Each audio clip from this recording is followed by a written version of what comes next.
આપનો પરિચય? સંજય પટેલ, માતર વિધાનસભા છેલ્લી 2 ટર્મથી હું લડી રહ્યો છું અને કોંગ્રેસનું નેતૃત્વ અમે બધા સાથે મારી ટીમ સાથે કરી રહ્યા છીએ. જી, આજે ભાજપમાંથી ઘણા બધા કાર્યકર્તાઓ કોંગ્રેસમાં જોડાયા છે.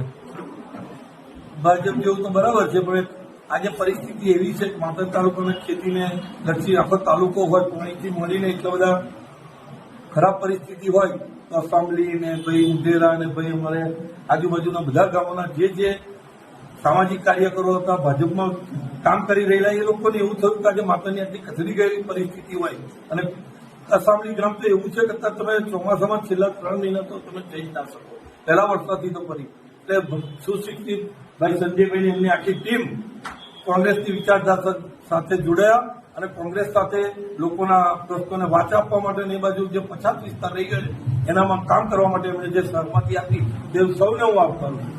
ભાજપમાંથી કેટલા કાર્યકર્તાઓ તમારા પાર્ટીમાં જોડાયા છે?